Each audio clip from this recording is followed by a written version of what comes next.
Well, first of all, thank you everyone for showing up. Welcome. And thank you to Morgan and the Stat6 team for hosting us over here. Yes, a big round of applause. My name is Anavi Nahar. Together with Ganga, I lead the Azure. Wow. Let's try that again. Can you tell that I work too much? I'm the co-lead for Women in Product Seattle. We regularly host events that add values and help upskill women and non-binary folks in the greater Seattle area. Of course, the name says Seattle, but it's open to everyone that lives in the greater Washington state as well. I just wanted to start off with sharing a little bit more about our mission here at Women in Product. As I said, it's really to empower and ensure there's equitable and equal access for women and minority groups overall. So events like this is really possible by the VIP national headquarters coupled with amazing companies that sponsor us to be here. We're always looking for feedback, and actually this event was as a result of some feedback that y'all all gave us at a previous event, and we're so glad to make it happen with our lovely panelists over here. If this is the first time you've heard of Women in Product Seattle, it seems like we need to up our marketing game, but also feel free to join us we have Facebook groups, we have LinkedIn, we have an email list. Find Ganga and I or our board members here in the crowd as well later on, when we're glad to add you to the list. We do almost an event every month. And so, great ways to engage, network, especially if you're new to the area, new to product, and really build that community. Community is really what made me personally successful at my first job that I'm technically still at. I think that support system really goes a long way, and I'm sure a lot of you agree here. With that, I will hand it over to MA, our lovely moderator and head of product here at StatSig. Thank you. Do you mind if I move this? I'm gonna just sit down. Perfect. All right, well, welcome everyone to StatSig. We are thrilled to have you here. And I'm especially excited, I'm gonna put these down. All right, especially excited to have this rockstar panel of product leaders here tonight to talk about their journeys in just becoming, CPO and actually CEO in Deb's case. So it's the path to CPO and beyond. And just what that meant, for them, what their journey looked like, what their day-to-day looks like now, and how they think about, looking out at this audience, what you guys can do to potentially follow in their shoes and become leaders in product as well. So let's actually start with a round of intros. Maybe we do, name and role and company you're at, and actually where you come from, because we have some folks traveling. Yeah, so I'm here from the Bay Area. I'm Deb Liu, and I guess I founded Women in Product, which is great. It was kind of a brainchild at a dinner, and now having 30,000 women here is incredible. I'm currently the president and CEO of Ancestry. I had a chance to work with MA at Meta previously, where I worked for 11 years, and so it's an honor to be here. Thanks, Deb. I'm Claire Fang. I'm currently the Chief Product Officer at Seekout. I used to work with Deb at Facebook. It was 6 years ago when I got to know there's a Women in Product that Deb founded. I started this community here in Seattle. And so it's so good to see this community continue to blossom. And I think after me, Parul,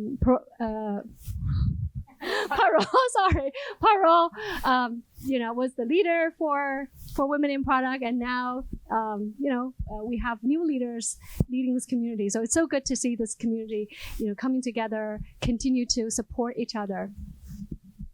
We may need to pass mics because we unfortunately don't have enough mics. Hi all, I'm Parul Shuri. I am on the path to be a CPO, not there yet. Hence, I'm representing the token person on the journey there. I'm a senior director, head of data and AI product at SeatGeek, live ticketing marketplace, and have been on the women product journey since 6 years. As Claire mentioned, our first event was at eBay when myself and another person and Farah collaborated on this. So I'm so excited to see everyone here, and I hope more show up. Hi, my name is Ekta Agarwal. I am currently at Docker, heading products of CPO of Docker Desktop. Before that, I was CPO at Pi Insurance. I have been active member, not leading Women in Product for the last 6 years, and it has been amazing to see all of us coming together and helping each other. So it's a great community. Awesome. Okay. Well, thank you everyone for joining us. Thank you to the audience for joining us. And don't worry, we will have time for questions at the end. So we have, some kind of preset questions and discussion, and then we'll do audience participation. So just to kick us off, I'd love to understand from each of you what your respective journeys look like to get to where you are today. Were there any unexpected twists and turns in the road? Was this what you had planned all along, as I think PG, former colleague, had said the other day? Just give us a sense of your journey to CEO, CPO, almost CPO, etc. I stumbled into product. I actually was at a career fair at Stanford when I was graduating with my MBA, and I saw this tiny booth for a startup called PayPal. And they said, we have roles open, product and marketing. And I had taken a marketing class. I kind of knew what that was. And then I didn't know what this product thing was. And I looked at Catherine Wu. She heads up Airbnb.org, if you don't know her. And she was sitting there, and she was a year ahead of me. And I said, what do you do? She's like, I'm in product. I'm like, that sounds good. And that is how I started the product journey. And I had no idea what I was doing. I should not have been a product manager for a long time. The longest time I was like, I'm an imposter because I literally don't know what this job is. And through those years, I just learned so much. The opportunity to shape how customers actually, their problems are solved, how to come together. Spent many years and I joined PayPal at a time to work on the eBay business. And a week later, I had dinner with two people who are now really famous, for the time not, Peter Thiel and David Sachs. And I said, the only thing I ask is that an intern at eBay, are we going to get bought by eBay? They're like, absolutely not. 1 week later, we're bought by eBay.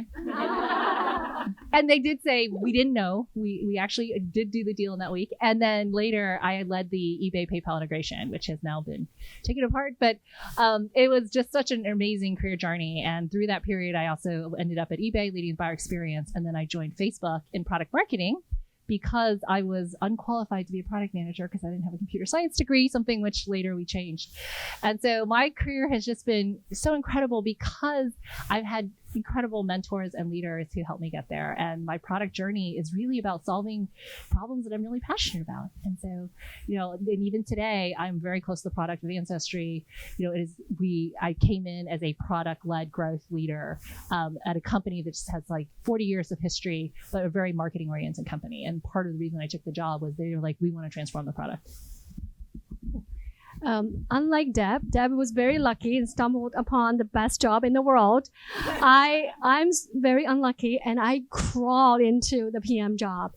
My career started as a management consultant. I was a consultant at McKinsey, and then after I left McKinsey, I thought I could do strategy. So I went into a marketing strategy role at Microsoft, which is marketing strategy. I did not know what I did. And so for many years, I was like, the PM job sounds really cool. How do I get in? So I wandered my way. I did marketing strategy and did business planning. And I'm leading the team responsible for all of Azure's business planning. But I still, wanted to get into product management. And I applied outside of Microsoft. Amazon said, you could be a product manager, but you have to be a level lower. But I was like, no, not, I did not want to be a level lower. And then, finally we got I had a GM who, Bill Staples, who's now the CEO at New Relic. Really, thanks to him, he gave me the opportunity, but I have to give up my manager role and become an IC in order to be a PM. So I was like, yeah, that's great. It's a great learning opportunity. I take a little step back, but that could allow me to leap forward, get into this path. So that's how I got into product management. And once I got in there, I fell in love. It felt really fit me. And then becoming a CEO, the path to CPO, I think the biggest struggle I had was when I was at Qualtrics. I was leading the overall Qualtrics EX business line in leading the entire product team. The path for me to go up either is go to CPO or become the GM of the business. Because if you're a GM of the business, you'll be leading product marketing and sales and services and so on. You take on a lot more of the other functional leadership and P&L responsibilities. And both paths were possible for me, but it was just really hard for me to decide. That was a big struggle for me. I don't know if any of you are in that position, kind of thinking about, is CPO the path for me, or is the general manager the right path for me? I think for me, in the end, it was more about what I would enjoy doing, what I could get more joy out of. Like, I could do a GM job, I'm capable of doing that, but I probably will enjoy more doing more product work, more creative thinking. That's the part I enjoy. So that's how I eventually decided to take the sort of product leadership path. I too crawled and clawed my way into product. Started from a different background than Claire. I divide my life's journey to product into 3 different sections. The first one, where I just kind of went with the flow, did what I think I should do, and ended up somewhere that didn't give me too much joy. Second part, where I consciously made an effort to go find what does give me joy, what does match my strength. And the third part, when I found product, was building and honing that and finding my path to leadership. So those are kind of the 3 areas where you can divide my life. And so that first one, an example of that was me hating physics as a kid and doing a bachelor's in electrical and electronics engineering, which just doesn't add up. Me going and taking a job up at Microsoft as a SDET, and like 3-4 years in, just not finding joy. I was not cut out for it, and I did not like it. And I was at a point where I was like, this is not the path for me. I watched product managers around me and got more excited about the prospect of what is the business problem? I mean, I worked on smartwatches and we didn't have any customers, and we were moved to research because we didn't make any money. And I was constantly questioning why we were doing what we were doing, what was it doing to the business, etc. So I interviewed with a few companies externally and ended up with a role as a business analyst. Found my way very quickly into a program manager job.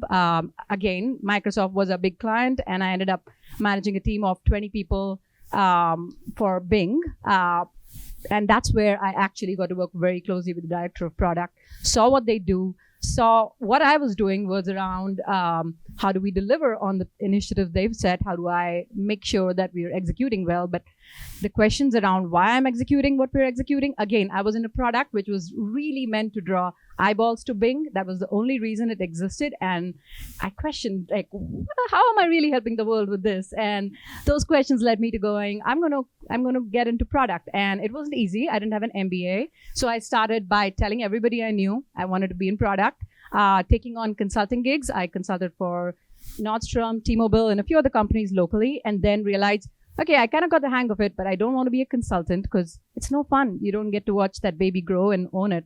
So I found my way into eBay as a product manager and felt like a little validated, like this is my true first job. But I learned so much in the process there. I was there for about 5 years leading shipping products and actually really learned product management there.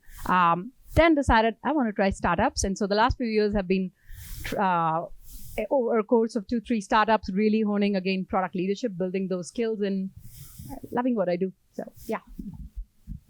Wow, I think mine is mix of all 3. So I too crawled into the product management. I started as an engineering manager in Microsoft, and I used to work with product people, and I love what they do. And obviously, it's always rosy when you're looking at somebody else's job. Like grass is always greener on the other side. But I was lucky to be in Microsoft. That I was debating between MBA and how do I get into product. But Microsoft, I was lucky that to be in Microsoft, they were able to you can switch your disciplines. So I started out in the product. I led Bing Travel, and then from there I went to Amazon, where I did the GM role. I was having the whole business responsibility. And that's where the real trajectory took place. I don't know how many of you have used customer questions and answer at Amazon. That's the baby. We started from zero, to presenting to Jeff Bezos, to Wilkie, him saying that this will never work, to him saying I was wrong and all that. That just growing that business, it was so amazing. I was running whole collaborative shopping over there, consumer engagement, GM. So I loved that multidisciplinary role. After that, I went to Aviva, which was a new space that Microsoft was getting into, leading product. And then I want to try startup. I've been in these big companies and it's great, but you want to see what happens. At some point, if I ever want to do my own startup, I don't want to jump from big corporation to the big, deep, I don't know where I'm jumping. So I wanted to do startups. So I went there and I was very intentional, talking to people, where should I land, what role. And that's when I realized I need to target the CPO role. It was not in my head, I wanted to get there. But these mentors, like Deb was saying, all along my life, I have my personal board that I go to for different things. And those people are so crucial in shaping my journey. And in my success and walking me through my failures and helping me see what I can learn from there. And it has been amazing. And I think I'm in there with Claire that I love multidisciplinary running the business, but I love product. So it's always a debate between those two for me. Crawling's a real theme here.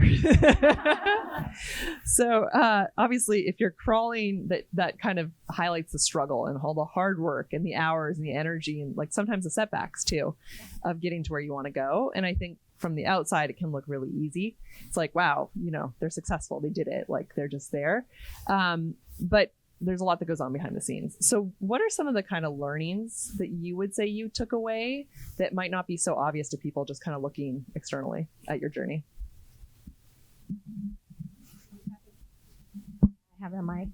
I think the failures are a part of your journey and realizing it. And rather than, I was just talking to actually some friend when I was coming and he's going through some failure, and like surrounding yourself with the right people who can help you see the positivity of the situation. Like don't take failures as setbacks, like they are setbacks, but they will always make you learn something. And I think that's the key that I have learned.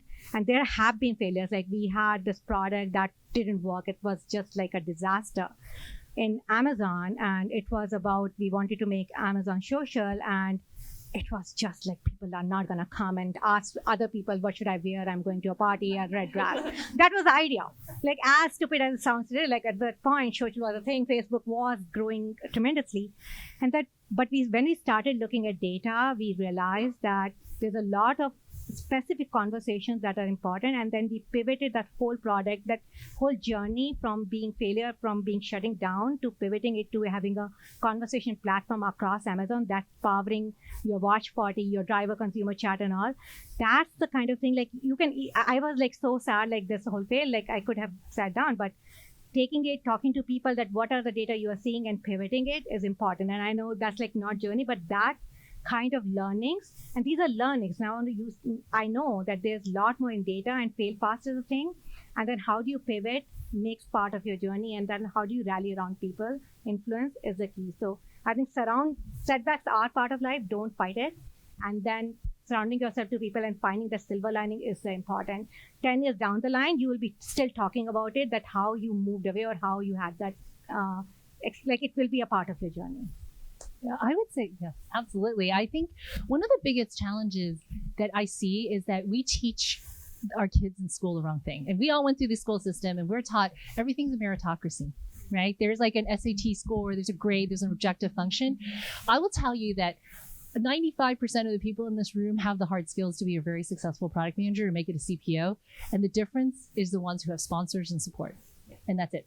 And you say that, like, the times when you have that support, when there is that person who opens the door for you, that makes all of the difference in the world. And it seems really unfair, but I'll tell you, I mean, I'm on the board of Intuit, and I'm only on this board because Sheryl Sandberg many years ago, and I was just a director at the company, and there were like hundreds and hundreds of directors of the company. She's like, I want you to meet Brad Smith, who's the CEO of Intuit. And by the way, someday he might have a board seat. And I'm like, I'm nobody. Like, I'm literally a random director. I've managed like 10 people at Facebook at the time. And I said, why would you say that? And she's like, just trust me, meet him. And then 3 years later, at this point, I'm the GM. I run this like massive team. I've built Marketplace. I ran platform. I ran payments. And she called me again. She's like, he wants to talk to you about a board seat. And I was like, this is nuts. So I go there, I meet him. And by the way, he would never have interviewed me, but for the fact that she opened that door. And not everyone knows Sheryl Sandberg, but there's somebody in your life who is going to open that door for you. And, you know, by the way, once I joined that board and was made public, every single week someone has asked me to join a board since. And, you know, I can't join hundreds of boards, but paying that forward then, right? For me, then it's about paying it forward. And so for each of you, if you don't feel like you have a sponsor right now here, if you feel like you have a sponsor, raise your hand. Okay, so a handful of people. You feel like it's this wind, like where it's like pushing you. It's a tailwind. It's opening doors. It's giving you opportunity to speak. It's giving you opportunities to have a bigger role. If you don't have that in your life, you need that. And that is what's made or broken my career. And the times when I didn't have that, I could feel it and my career stuck. I felt terrible. And the times when you have that door where you know somebody's rooting for you, it makes all the difference. And so I feel like often we talk about the hard skills, and yes, but most people have the hard skills. You're not in this room because you don't have a product job because you don't have the hard skills. It is all about having the sponsorship, the soft skills, the ability to cultivate those relationships, and that makes all the difference in the world. I think one of the key things I completely agree that is the key to the success, and paid forward, like paid forward or paid backward, I don't know how to say, but if you can open the door for somebody, please do that. It doesn't take much, but it really can change somebody's life. And I'm very intentional seeing like how it has changed my life. So I would just say that help people. It doesn't take much, but it really helps. People will remember you, and people like it will be part of their story. I'm going to chime in for those of us who don't have a sponsor. One learning was saying yes to things that push you out of your comfort zone, especially if they move you towards the direction you want to go. That has been one of the biggest things that helped me grow, because I know what it would take. It's just the delta between where I am and what it would take is the things that I'm going, I'll do it. Nobody's done H2 planning yet. Let me start it. Nobody set up a process yet. And one of the advantages of being in a small company, and we'll talk about that a little more later, is you get to influence so much. You get to drive so much, and you get to own it. You're not stuck between, processes and people have like waiting for people to tell you what to do, which means you can raise your hand and do stuff. There's been just recently, I got the opportunity. Actually, my boss, who's the CPO of the company, was asked to speak because we are a live ticketing marketplace and we are official ticketing marketplace for NASCAR, was asked to speak at NASCAR. He couldn't go, but he left a note into his report saying, I can't go. Can one of you go? And the topic is how data and AI is helping our partners. Now, I had data and AI. So this is a direct call to me personally, but he hasn't asked me. It's in Florida, in the middle of the heat, in summer. It's like 120 degrees there. I am afraid of public speaking. And talking to 200 CTOs and CIOs and CISOs and doing all of that when I've got like my day job just does not seem appealing. But I was like, I'll do it. I waited a day in case somebody else volunteered. Nobody did. And I was like, I'll do it. And then I pushed myself and I did it. I went there in that horrible heat. And it went great. I was nervous and like imposter syndrome, like who am I to tell these 200 CTOs how to use data and AI? I felt like I own this world. Come talk to me, people. Like that was a feeling after, but it only happened because I put myself out there. So just say yes to more things that hurt. I love that point. And sometimes it's also those opportunities that earns your sponsorship, right? Like when you push yourself outside of your comfort zone, people take notice, and that's how you get sponsorship. I would say one lesson or takeaway from my career journey is whatever job you want, you should just act as you're in that job. Yeah. That changes your mindset and that changes your behavior. So for me, years ago when I was at Microsoft, I was dreaming of one day I'll be this VP of product. I was like, everything would be so great. And then one day I was like, okay, I'm just going to think that today my title is VP of product. And all of a sudden I feel like I walk taller, I walk more confident in the hallway, I speak louder. I'm like, what changed today? It's really my mind. And so from then on, if I'm in a position, I'm like, okay, my next job is whatever that job. And I'll just think that I'm in that job. And I'm in that job. I'm going to approach problems. I'm going to approach people as if I'm in that job. And so things will work out. I love that. It's some good old manifesting. This is great advice. I think one question I have is, this is the learnings and hindsight 2020, but along the way, you probably made some sacrifices or adjustments. Some things didn't go well. Failure was a big thing that you spoke to, Ekta, early on, to just embrace and kind of run at it head on.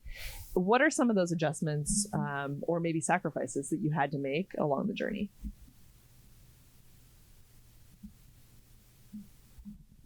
I think the hardest part of my career, and I write a little bit about this in my blog, during the period when I had kids was just like, my career completely stalled out. I was on a high flying. I go into PayPal. I'm leading the biggest product team for the most important product we have with our biggest partner. I'm like sitting with the executives of eBay, and then I kind of had my first child, and I felt like I had to take a step back. I went part-time. I ended up working in corporate strategy because I just didn't want the line job. It was I worked all the time, and I just felt like I had kind of fallen off the track. I was in corporate strategy, was really, I would work on these strategies, but I was just kind of bored every day. And it just felt like things were slow and like, why am I doing this? And I actually ended up building the charity and social good kind of and social commerce verticals at PayPal. And, you know, we did a bunch of work with partners and things like that. And it was great.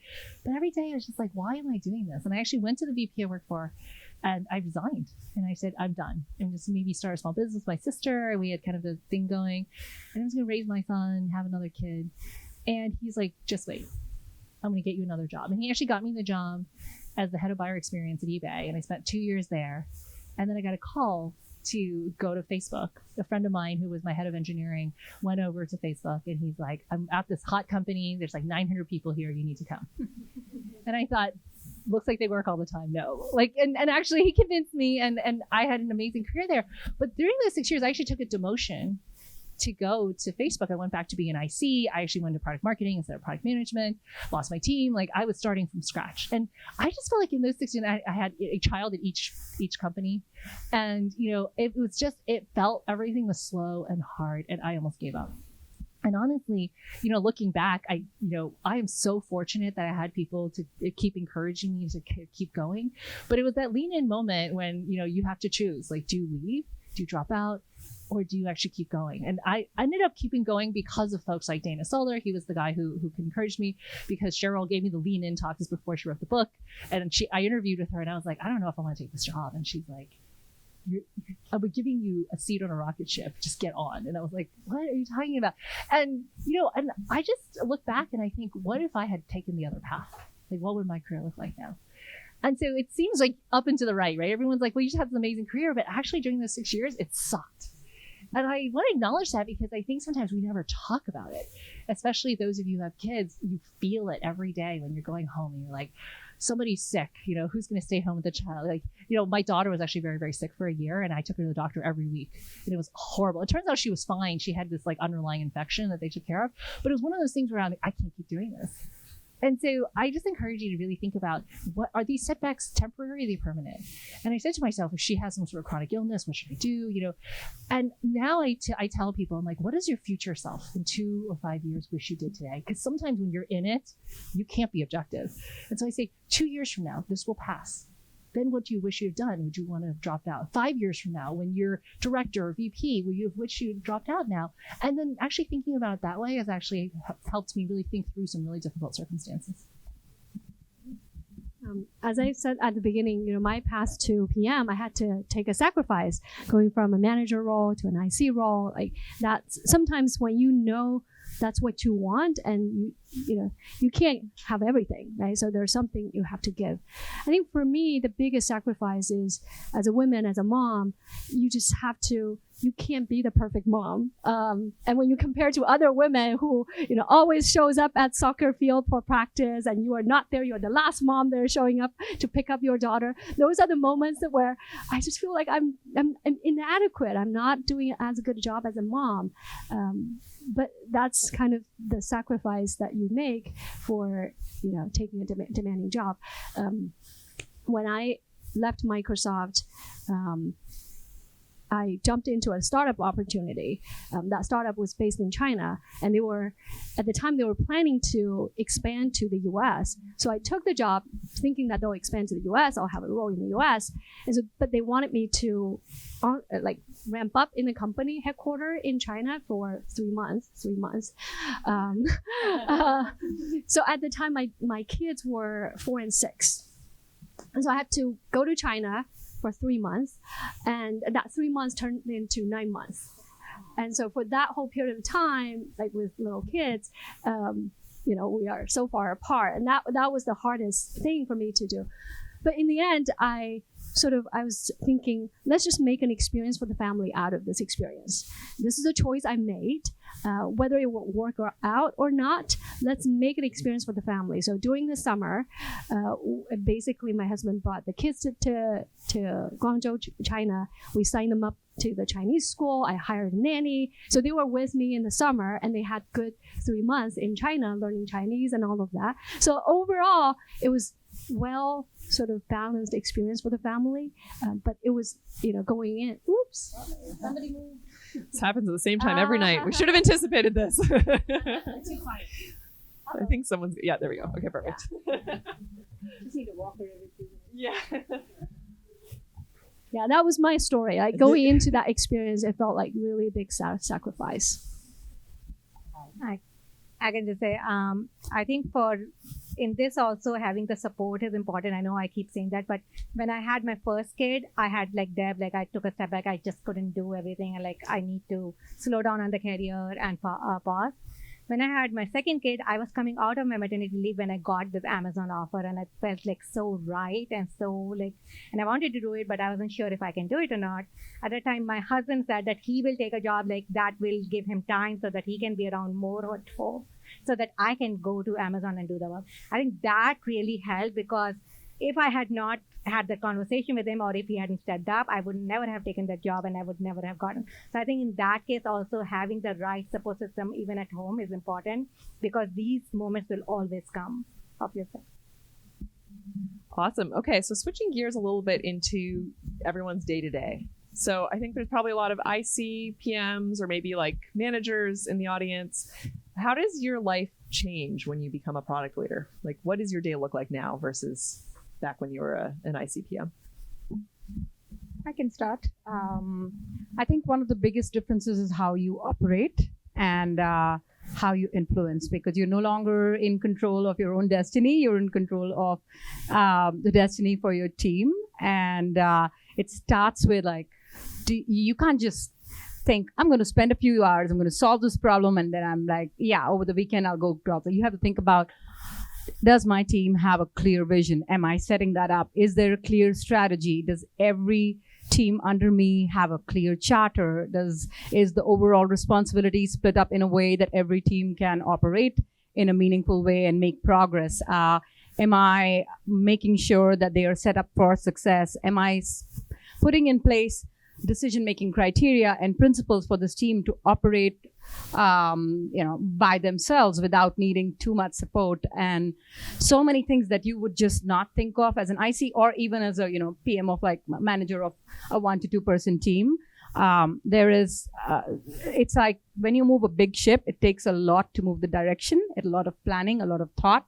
You can't off the cuff have conversations and just go by the fly, because like, yeah, it worked last time. You have to put in systems and processes and structure in place that allow you to scale, allow you to, multiply, the multiplier effect, allow you to multiply. So yeah, a big difference, especially the whole like steering the ship. If it's a big ship, it takes many moves to make an inch and make sure everybody moves along with you. Yeah, just overall, as a when you are a product person, as an IC, you spend most of your time thinking about the product. But when you are a leader, you spend actually a bulk of your time thinking about the people and the business. Maybe a third of your time thinking about the product. As Pearl said, there's a lot of leading the team, steering the ship, and a lot of I would say almost like parenting, figuring out the dynamics between teams, how, so-and-so is not working well together with so-and-so, just figure out, how to make that make the dynamics work for teams. So a lot of time spent on that. And on the business front, we do spend a lot of time with marketing, sales, in front of customers, in front of board, because you do represent the product strategy, product vision, sort of the long-term future for the company.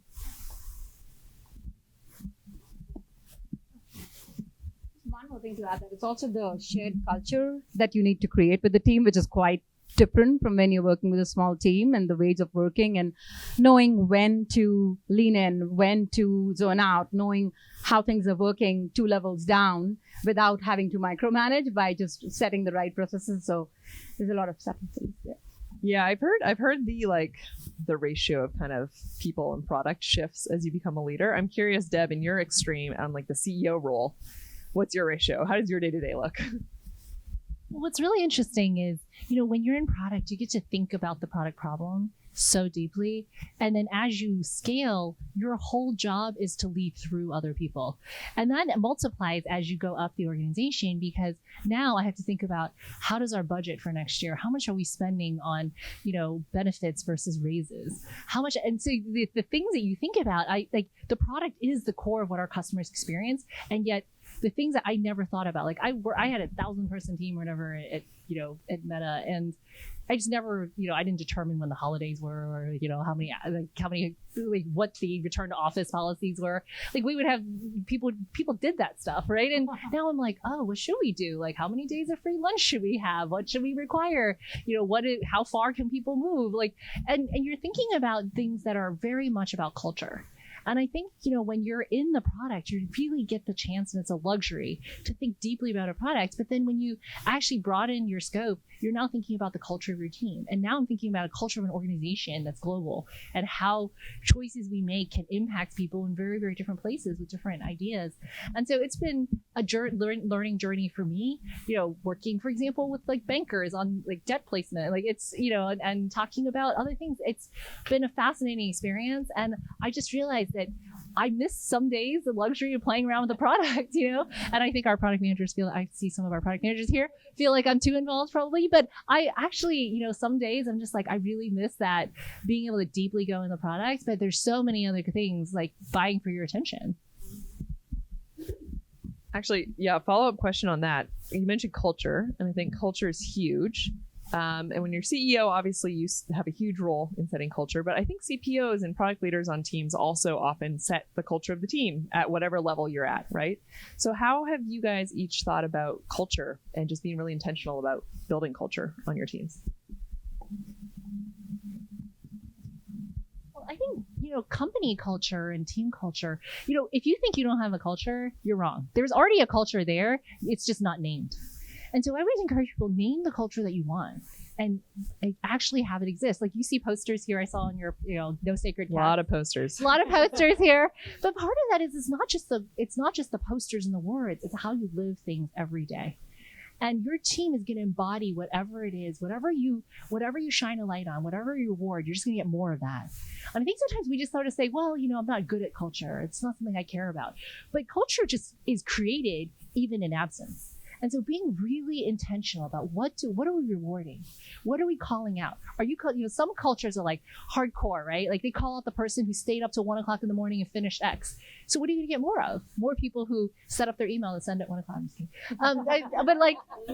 Or you say, it's a family friendly culture. So it's really about, being there for the moments for your family. It's, is it a culture that's about customer obsession? Is it a culture about monetization? What is it that you care about? And every single action you take along the way either adds or takes away from the culture that you want. And so think really hard about that and think about how everything wraps around that. If it's excellence around operations, if it's caring about customers, people live that culture, whatever it is you create, good or bad. I think being intentional and having few things that you want to target is the prioritizing, because you cannot put everything at the same time. So, and then living by them and leading by example is the most important. You cannot expect your team to follow that culture if you are not living and breathing that. And I think that's the key to it.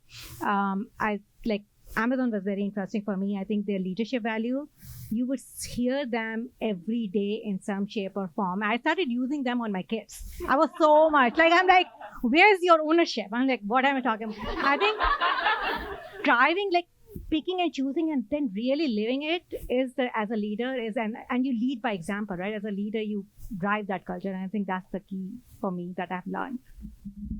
Speaking of culture, I worked at Qualtrics for 3 years. Qualtrics has a very strong culture. Their culture acronym is TACOS. T stands for transparency, A stands for all in, C stands for customer obsessed, and O stands for one team, and S stands for scrappy. Like everybody can, just recite these words. But it's not just these words that people talk about. It's really ingrained in how we hire people, how we approach team meetings, how we approach decisions, and how we evaluate people. So it's a very strong culture in that sense. And then, I and the other product leaders, we deliberately spent some time translating that company-wide culture to product culture. So for example, customer obsessed, what does that mean in terms of us building product? And so we had a term called MLP, minimum love product, MLP, not MVP. Because there's this trend of shipping MVP, and especially in the B2B world, if you ship MVP that is below the quality bar or experience bar, you lose them forever. You don't have a chance to, test again with them. So we had this principle of MLP, not MVP. So that's kind of related to the customer obsessed principle. And then we also had another principle called, solving problems, not shipping features. Because we observed that in our quarterly planning, previously we always recognize here, this team have shipped these many features, and they're 70% of the commitment. They've shipped 70% of their commitment. That's the metric that we kind of track every team. But what that's rewarding is shipping features as opposed to solving problems. And so deliberately we called it out and we said solving problems, not shipping features. And that means when we do quarterly planning, the goals that we're setting is not just got to ship these 10 features, but really what are the problems you're solving? How do we know that we solve those problems? And then when you go back and evaluate teams, you look at the metrics and really honestly ask ourselves, did we solve problems? So those are the things that you could essentially codify, like what are the principles, what are the things you value, you want the team to value in terms of building product, and really ingrain that in key product decision making sort of rhythms, planning meeting or product review and performance review and things like that. I love that. I was at an event last night and I was talking to someone who said that someone had made a Slack emoji for their cultural values, and you could just respond with the cultural value. I thought that was kind of cool. They do that at my company. It's all, they have Slack emojis and everything is something attached to it. I think it's great. The biggest one in my company is one of the big ones is Start with Fans, because we are all about artists and bringing fans to experience more live. And there is an emoji with that, and nobody even has to write Start with Fans. It's just those emojis kind of be woven into PR FAQs, woven into things, just kind of emphasizing that we thought about this. I love that. Yeah, culture is everything. Okay, switching gears, last topic area before Q&A. Continuous development. Obviously, any leader, no matter whether they're CEO or CPO or on the path to CPO, constantly evolving and investing in themselves. How do you think about investing in your, leadership skills, your persona, maybe your personal brand? How do you think about just continuously developing your skill set? I think one of the things that I've realized, like as I have stepped into startup and you are the top product person, you are lonely over there. There's nobody else that is thinking you are the only one.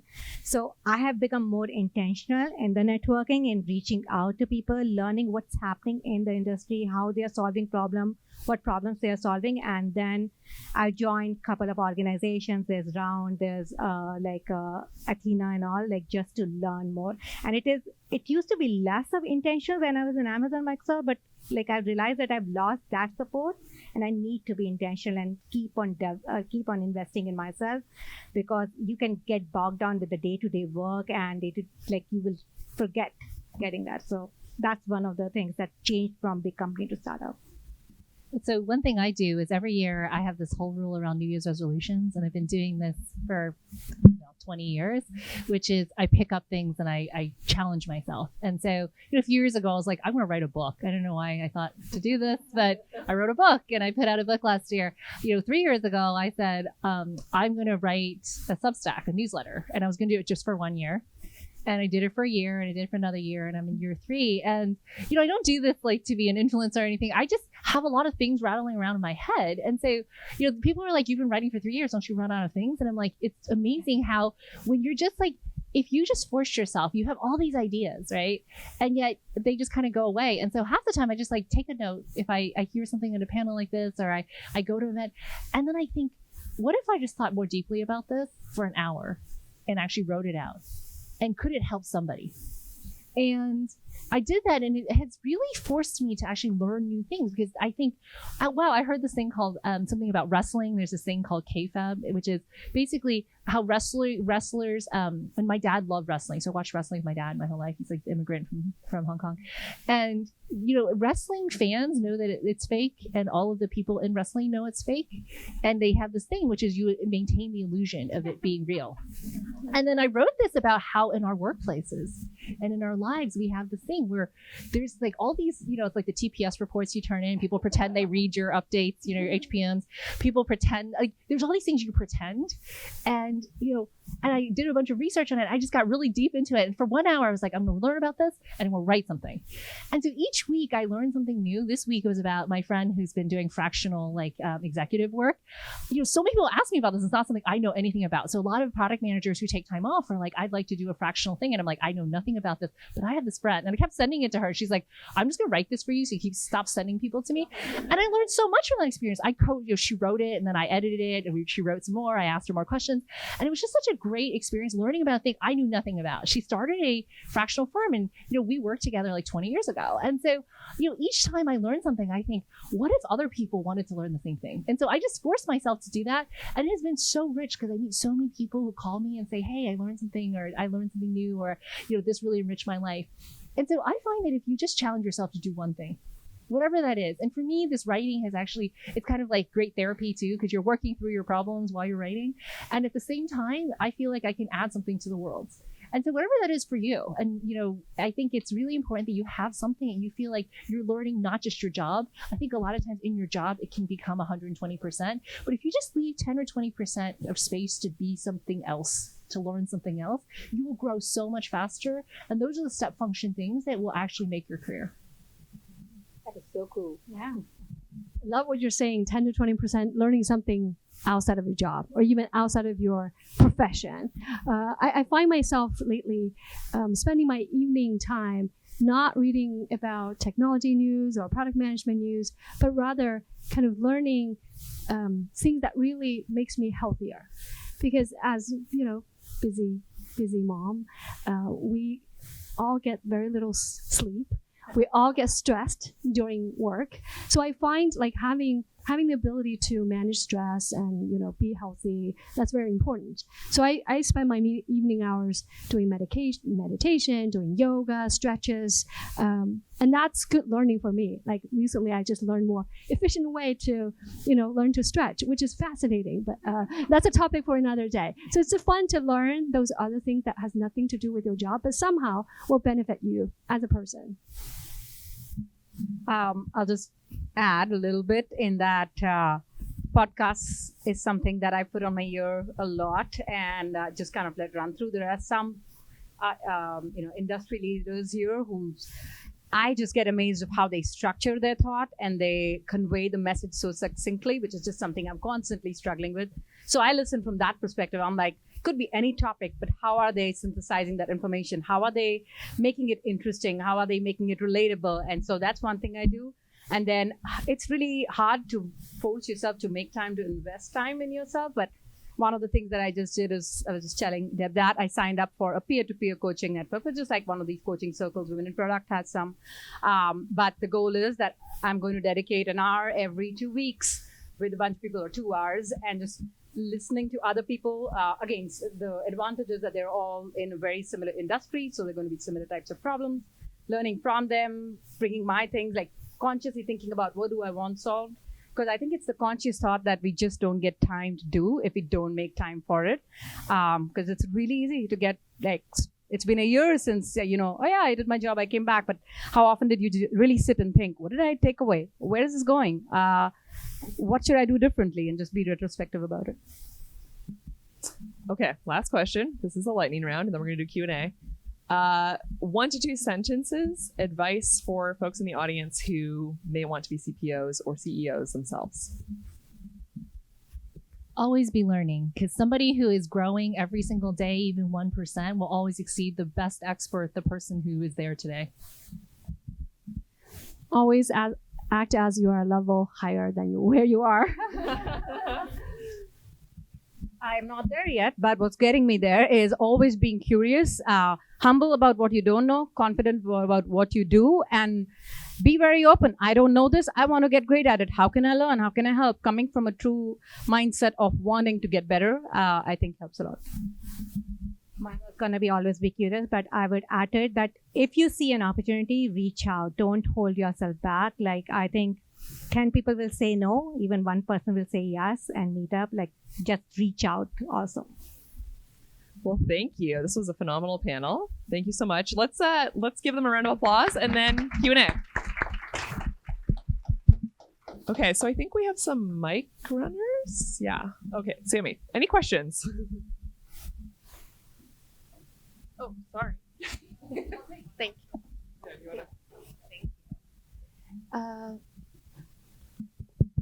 Hi, I'm Ashwini.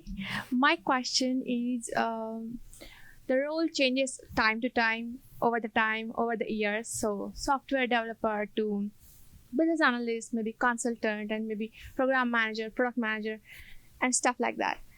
And they say deep dive into your technical knowledge, technical stuff, and the context also changes, of course, domain changes. So can you please talk about this technical knowledge, especially we start the career and then until product owner, like emphasize on that technical knowledge. Thank you. Well, I think that actually I was at dinner with the New York chapter leads of women in product. And these are women who are like senior directors, VPs. And they're like, we don't feel we're technical enough. Maybe somebody was like, I might go back and actually like learn coding. And I'm like, what are you guys doing? And they said, well, people tell us we're not technical enough. I'm like, the goal is actually to communicate with people who are technical, not yourself to be technical. You're focused on the wrong thing.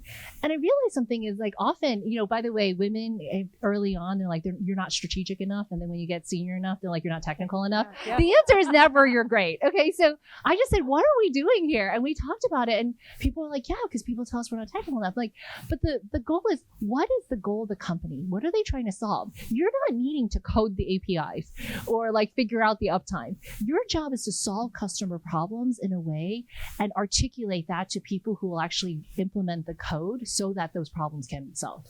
And if you keep your eye on that, then it's not about the technical skills. It's about the ability to communicate customer problems to people who have the technical skills to get that done. And so don't mistake actually being able to, I remember when I was VJ's back there. So we were in the platform team. And my manager, our mutual manager, so Doug Purdy, told me like all product managers on the platform team need to be able to code because otherwise how can you have empathy with our developers? And I'm like, I haven't coded since Fortran. I'm old.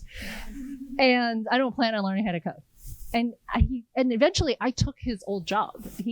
I was his successor, but it was because I didn't need to know how to code to know that their biggest frustration was when you ask them, they're like, your documentation is crap.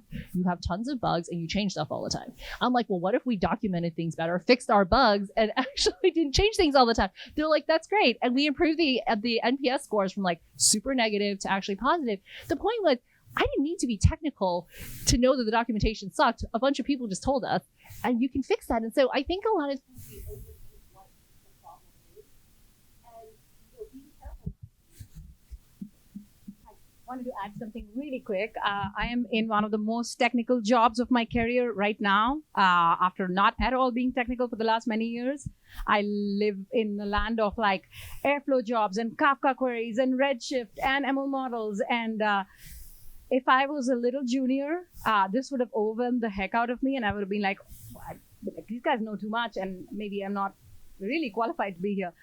But because I'm like, okay, great. And then what happened? Did we get faster? Did the clients get what they need? What is the trade-off? Like, it's really about what Deb said. It's like, what is it that you're trying to achieve, and what's the outcome, and what do you need to know in order to make sure that you're giving the right guidance to the technical team and understanding the implications and the challenges, and that's all there is.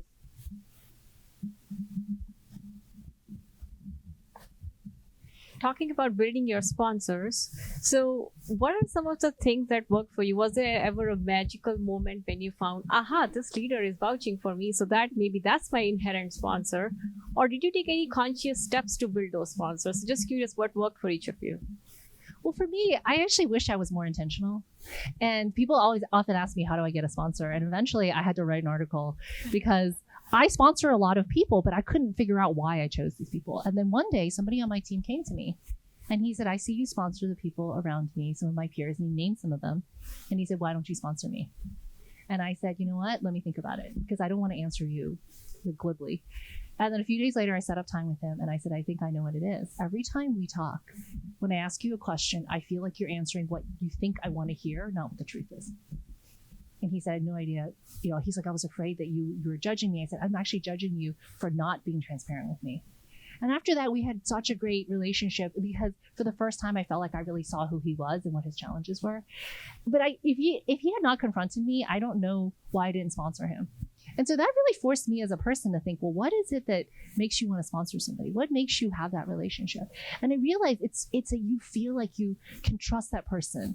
That, because when you're a sponsor, and I was sponsored a lot, and so I try to pay it forward. When you sponsor somebody, and there have been times I sponsored people and that person failed, and it's on me because I'm the one who put their name up for that promotion or that opportunity. And when they fail, it's on me. And so you don't want to take risks as a sponsor, right? So it would have been a risk to sponsor somebody I didn't feel was telling me the full truth. And so I think sometimes we don't set ourselves up to be sponsored, and then we don't know who we're asking to sponsor us. And so I spent a lot of time unpacking this. And I think the biggest issue we have is, when we are mentored, do we go back and actually say, your advice helped me? Can you, here's what I want next? Or do you just say thank you and just move on? Do you actually go back and actually give people the opportunity to do more? If somebody says, hey, I suggest that you do this, say, hey, I took that speaking engagement. This is what happened. By the way, in the future, if you see things like this, I would love that opportunity. Like, open the door for people to help you. But if you close the door, say, everything's great, I don't need your help, I will feel that as a sponsor. And so I think often it's a two-way street, and we don't make ourselves eligibly sponsored, but we also don't seek that out. Yeah, like, are you complaining or are you filing the bug so that it gets fixed? Yeah. Right? I like that.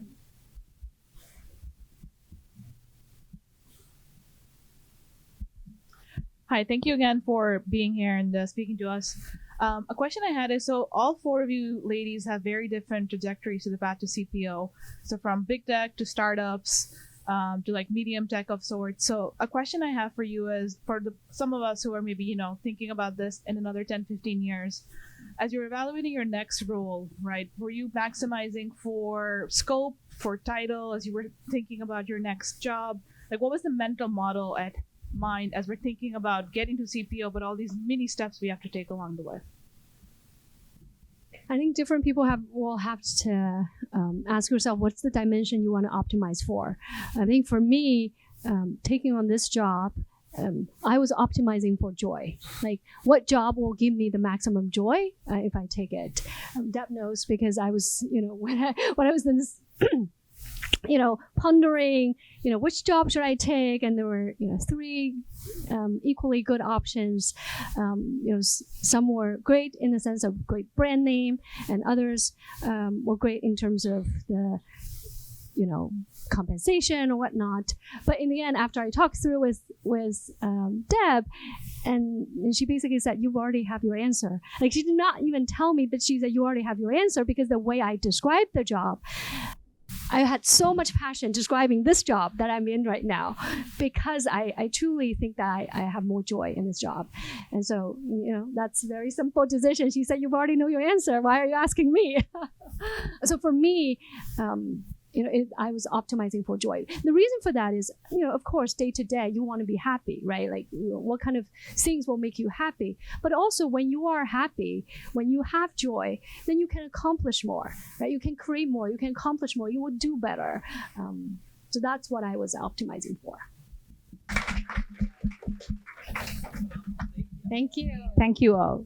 Thanks so much. Big round of applause also for Emma and the StatSig team who put this wonderful event together for us. Thank you so much. You have really come through, and this space is awesome. And also, Vijay, I don't think I've ever met you, but for making the connection, thank you so much. We also have a survey, so please be the people who file that bug.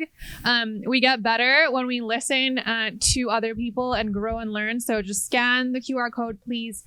Take the survey, and then thanks so much for showing up. Appreciate it. Thanks again.